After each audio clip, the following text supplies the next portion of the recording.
What's up, everybody? It's Samantha Perry, Brian Nadeau, Ron Nicoletti, and it's episode 6 of Hoarse Profits. We have a very, I think, eclectic is the word for the episode here today. We had some golden agers have a talk during the episode. We had Brian Nadeau with Nick Payne from Morplay Racing. I got to drive a tractor. It's all here in episode 6. We'll take a look at it now.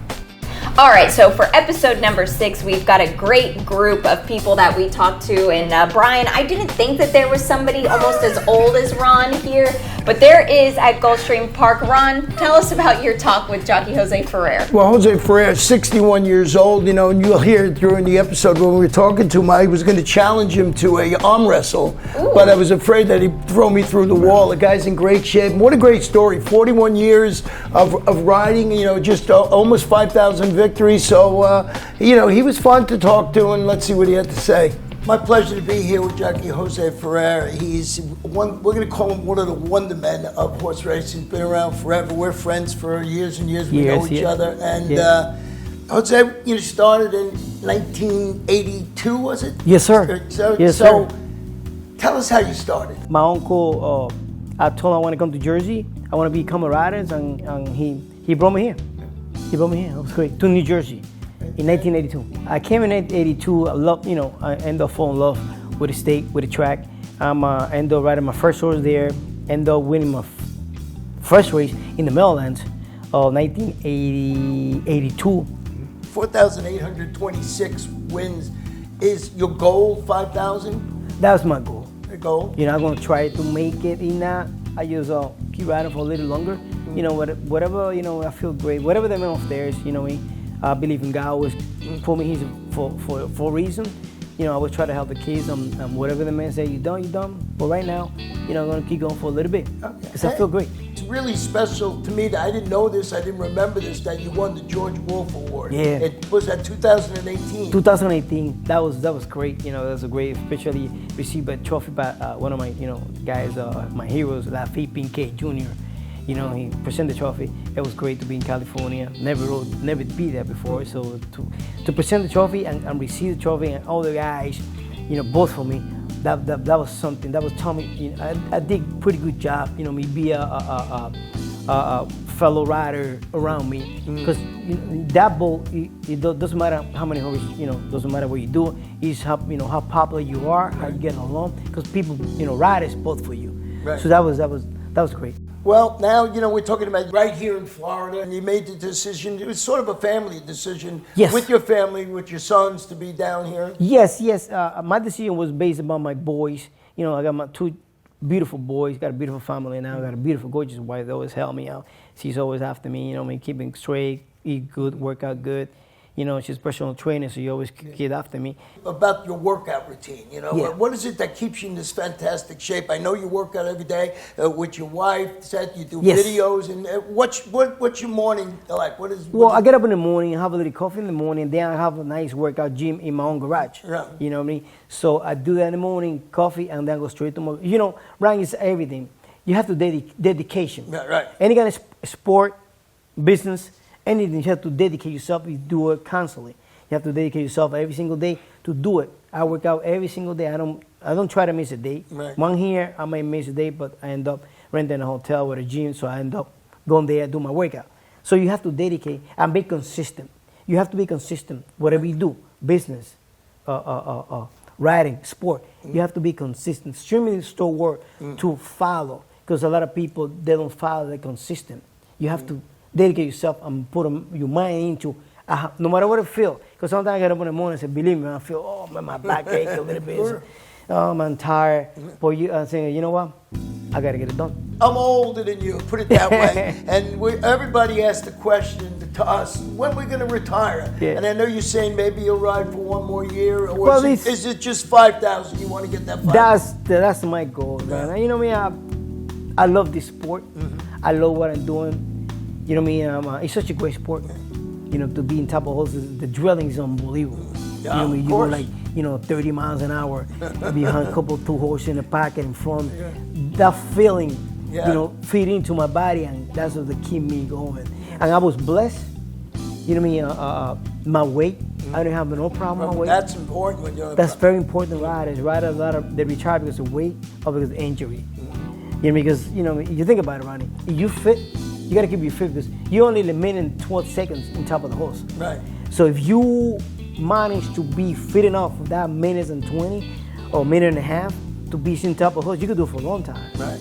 But when you have to starve to death, I'm weight, go in the room, go to the room, hot box, all that. That's gonna burn your body pretty good. That's gonna cost a lot of years because I see a lot of riders cost a lot of years because of weight. A pleasure once again to take time out to talk to us. My pleasure, and we'll keep going. You and I'll keep going. No, we're gonna keep going for a little while. For a couple of more years. Yeah, man. It's great. It's great to be here. Nice. Thanks. Man, that was so fun to listen to and watch, and he has more energy at 61 than me at 31. Yeah, and you saw those workout videos were just so much fun with his wife. So he was great to talk to, and like you said, one of the old guys here at the track. And Brian's catching up. I don't think he would have won the arm wrestle. No, not at all. But somebody who is approaching the age, but maybe not the kind of class as Ron Nicoletti is this guy next to me. I'm just kidding. We all love each other here. But he caught up with Nick Payne, and Brian, Morplay Racing has just really kind of marked itself on the map here at Gulfstream now. Yeah, cool group. We got to know them a little bit this winter in the championship meet with She's So Spicy and Guns Loaded. They went over to Royal Ascot. It's a cool group, a family group that's done some good charity work as well. So, yeah, we'll hear from Nick now, who's a digital manager for Morplay. Yeah, so Morplay Racing, like you touched on, it is fairly new. Right now, it's all pretty much family-owned, family-ran. So every member essentially is family-related. Rich Mendez is my uncle. Josh Mendez is my older cousin. That's his son. So it's kind of all family-oriented right now. We have a few partners on a few horses that we personally know, but no syndication at this point. But yeah, like you said, we bursted onto the scene and just by the stroke of luck, got a few good horses and that's how it is. I mean, you start out small and you take it year by year and you eventually grow. And, obviously we're not as big as some of these other, organizations, but we'll get there. It takes it day by day. You got to take it day by day. So, but yeah, that's kind of what we do. And us coming from, the music industry and we saw kind of a bit of a hole in terms of the media digital presence. And that's kind of what we decided to do was, obviously come in and do the right thing and buy horses, do it how it's normally done, but also add a little bit of flair to it with some social media. And that's kind of mostly what I do. Don't get me wrong, I've walked the barns. I've walked the barns before. But yeah, that's what I do. It's the content from, thinking of the ideas, putting them together, making sure the videographer knows what he's doing and making sure it looks good in the edit and posting it. And I'm also in the videos as well. So that's kind of what I do. And just like with the horses, it's always any other business really. It's just stroke of luck, luck strikes, and that's kind of what happened. We hit the ground running, and 2019 the music took off, and we started doing pretty good. And kind of the crossover for horses comes from Rich Mendez. He's always been very fond of horses, and always been drawn to horses.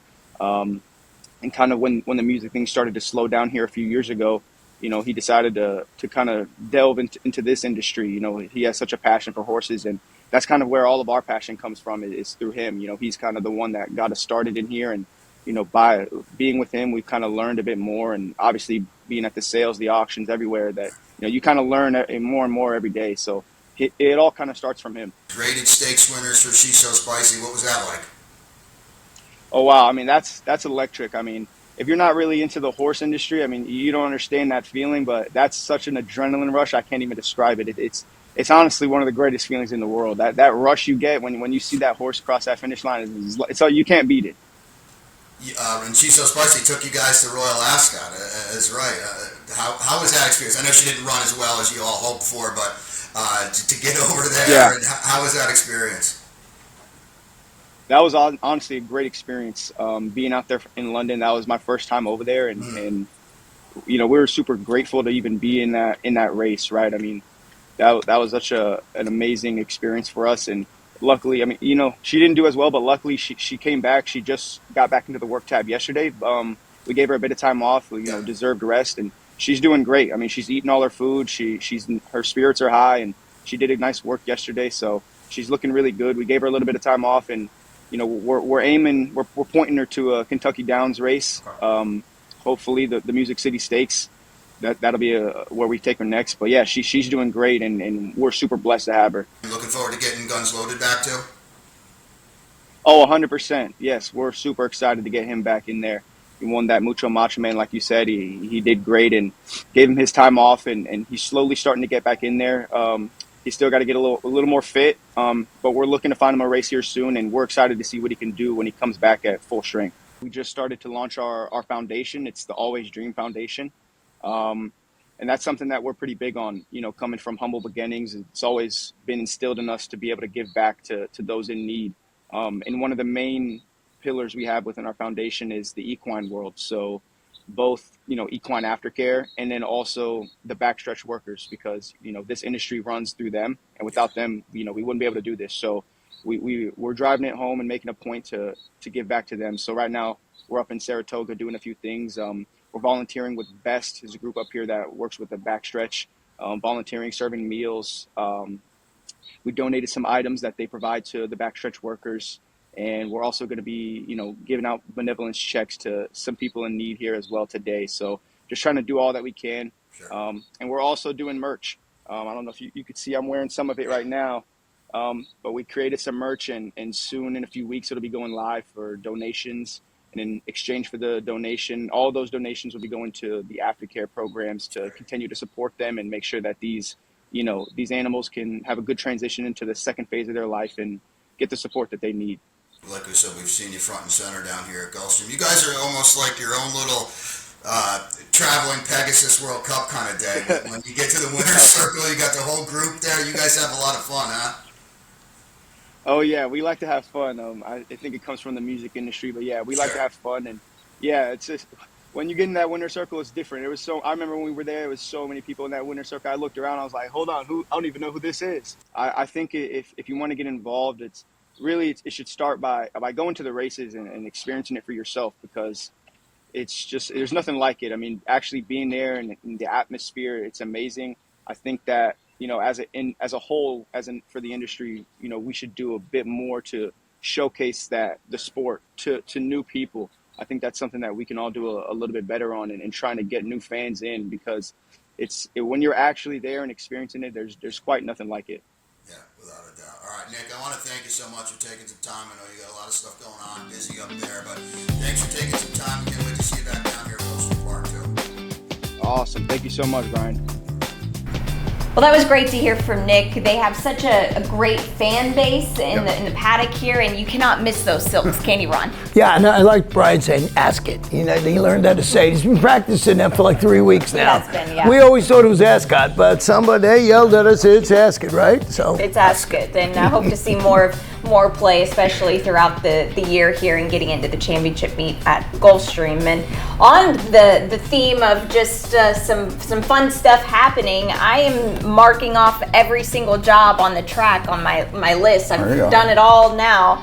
They let me drive a tractor, and no, I did not crash into anything. Kenny Wilson, who is in charge of the dirt track, the Tapeta track here at Gulfstream, I got to catch up with him, and man, what a tough job that is. Kenny and the team do a phenomenal job. We see how quickly that track dries out. It's a testament to him and the team and what they do. And I guess you got a little up close and personal what they do. I don't know what they do. No, when I heard she was driving the tractor, I went to the 3rd floor. I just said, let me just be up a couple levels higher so I can watch from there. I thought you might come into the building, No, I didn't. I was able to keep a straight line. I'm shocked that they had the confidence in me to let me do it in between the races. But we'll catch up with Kenny Wilson here and show the video of me not wrecking anything.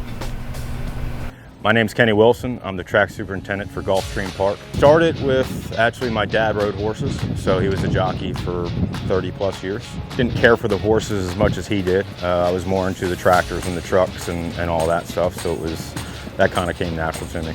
A lot more natural than the horses. A day in the life of Kenny Wilson. It depends on the weather, to be honest with you.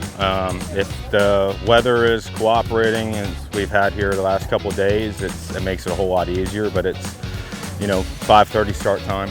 Come out, check the track, adjust for harrow breaks between training, make sure proper water's being added, and then that's really after training is when the work begins, whether it's grading the dirt track, adding material if it needs to be added, and then also with the Tapeta track, there's a lot of maintenance goes in with that. So it just depends on day to day and where we're at in the week and how the track plays. But it's it can be a short day at 1 o'clock, or it can be a long day at 10:30 at night. There's a lot that definitely goes into it for sure. It's a learning experience every day can be different. So it's always trying to learn something new. And it's kind of like a 24/7 thing. Yeah, it's one of those things. It's I treat it as a living, breathing thing, just because it does need attention. It needs to be groomed. It needs to be watered, and you got to always keep an eye on compaction rates and moisture ratings and stuff like that. And same thing with Tapeta. Make sure we're not getting too hot, and if it needs to be flipped over and stuff like that. So there's definitely a lot that goes into it, and it's definitely not a 9 to 5 or Monday through Friday. What do you love most about this job? Obviously, probably the horses. I do love the horses. The horses, the equipment, the weather. I have probably one of the best offices I could ask for, being out here every day. But it's different every day, and it's can be extremely challenging, and I like a good challenge. I like to be tested a little bit, and it keeps me on my toes. So I don't want to get too lazy and laid back, and you get put in a bad spot, especially on a racetrack. So as long as you're always on your toes with it, it won't sneak up on you. But it's one of those jobs where every day is different, and every day could be a challenge, and keeps me up late at night sometimes. But it's definitely a good job, and it's something that I truly enjoy. But you have to, because like we said, it's not a 9 to 5 or it's 24/7. For the tractor real quick for a podcast. Pull it to you. From baby. There we go. I got a lot more stuff for you to learn. So when you're ready, then when it comes to the harrow yard, I got water trucks and spreaders and graders and loaders. That's pretty much the basic tractor. So when you want to drive and come work, let me know. Whoop. There you go. That's it? That's it. All right, now orange, slide that forward. How far? Keep going. All the way. All the way forward? Yep, all the way.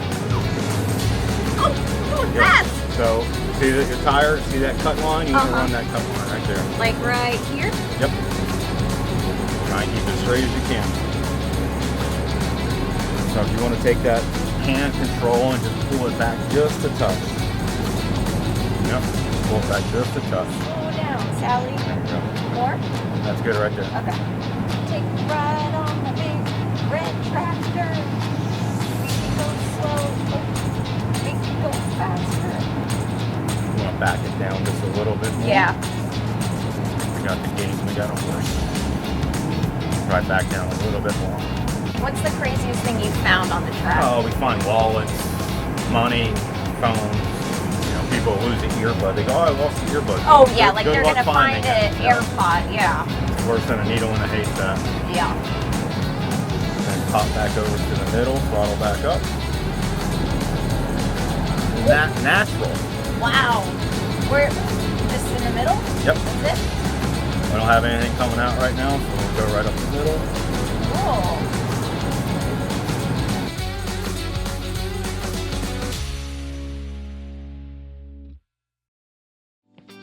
Well, it's that time of year where the 2-year-olds start separating themselves from good to great, and we started off this weekend with the Sharp Susan and the Proud Man. And Brian, the Sharp Susan for fillies, 6 furlongs on the main track, and we've got a very heavy favorite of Tessellate. Yeah, we're going to stretch these 2-year-olds out a little bit, and the precociousness I think wears off a little bit at this time of the year. And Tessellate was good, winning at 5 furlongs on debut, 90 cents on the dollar for Safi. Going to step up today, going to face Open Company as well, but they better like a good thing. She ran like it as well, and this is a solid field. I think we'll talk Proud Man in a second. It's a much more thick group in the Proud Man. I think she's going to be really, really tough in here.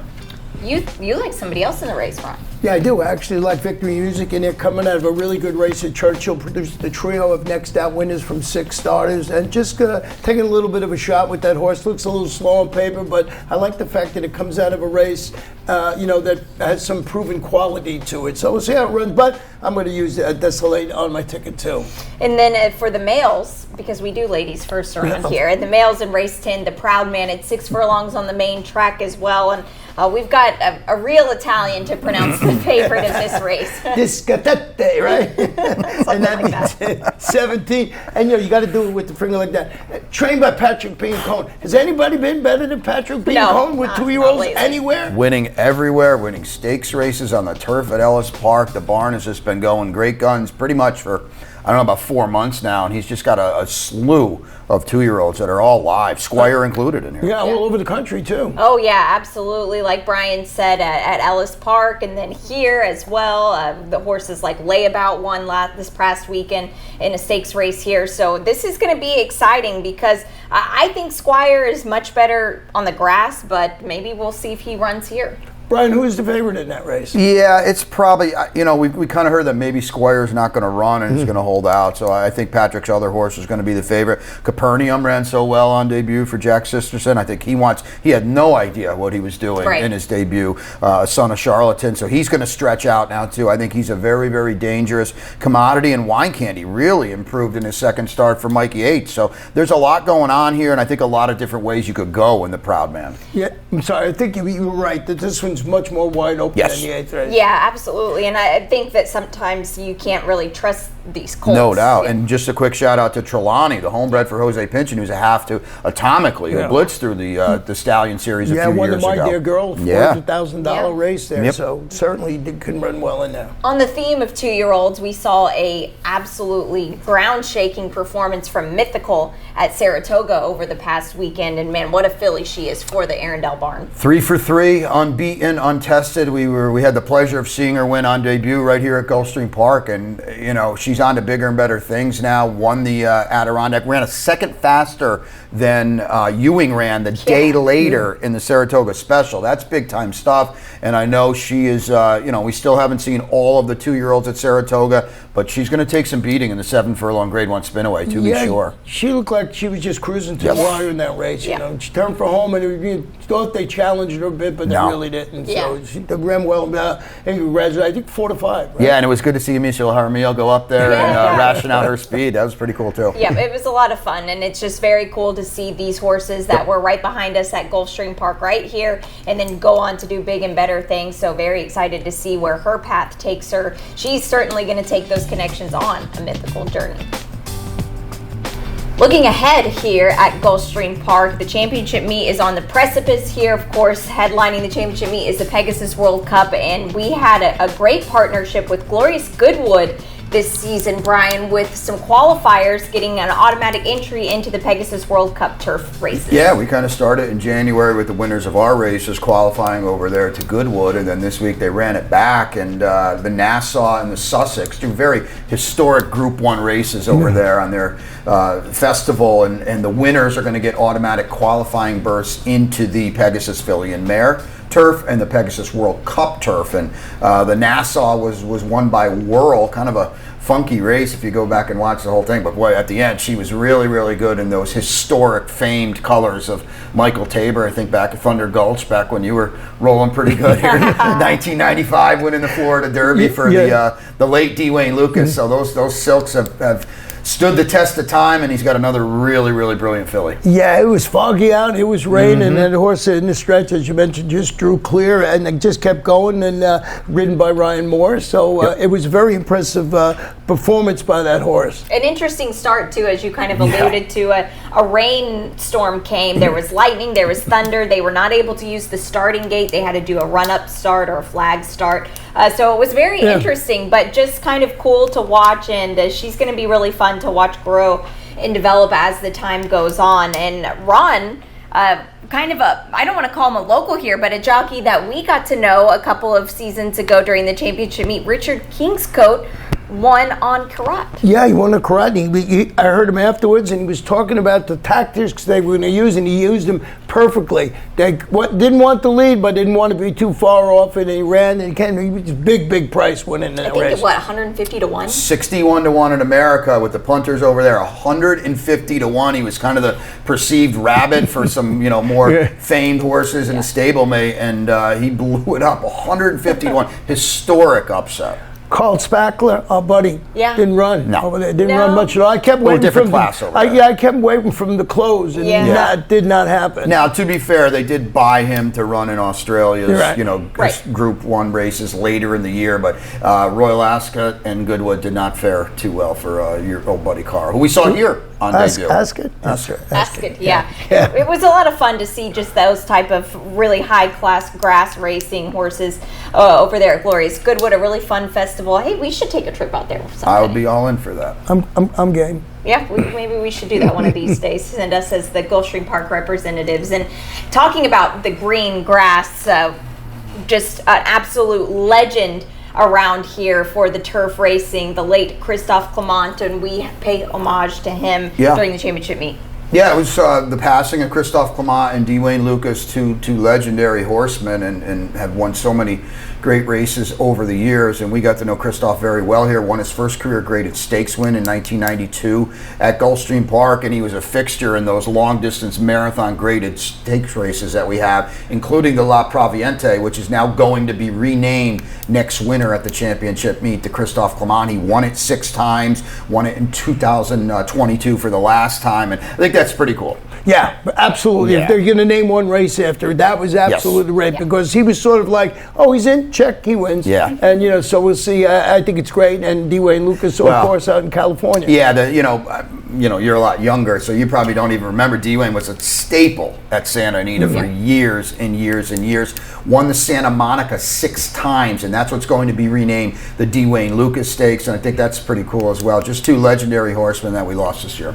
Yeah, a pleasure, like you said. We got to know both of them. I got to talk to Dwayne at Preakness every year just for a few moments, and he always had some great stories. And of course, Christophe, we always made fun of him and we call him different names because we'd mad half the time, but he really wasn't. Turned out he's a fantastic guy. I got a chance to talk to him at Lent, when I came back, and he was really gracious to me. So just a great people. And actually, Dwayne Lucas, I might be a little before his time, but he really shaped the quarter horse industry as well. That's right. Point. Started winning all those races before transferring over to the thoroughbreds. Yeah, just very huge losses in the horse racing community that we can just never pay respects enough to them, and really there's not enough races to be named after them to really show just how much of an impact they had in the industry. Yeah, I'm so happy they did it. Really. We're going to have a race named after you too one of these days. No. She's got me in the grave. She got me in the grave again, folks. I'm packing up and getting out of here. Well, that is episode 6 of Horse Profits. Thank you to everybody who tunes in each and every week with us here. Guys, it's always a pleasure to see you on a Tuesday, because I don't see you guys enough. Exactly. We'll be back for Travers, right? You'll be up there. I'll be up for the Travers. You'll be up there. It's always good to take a trip up with my family and see the Travers Stakes. Well, then maybe we'll get you an on-site. You can just send us a little FaceTime video. Oh, sure. No problem. All right. Thanks, everybody. Enjoy your week.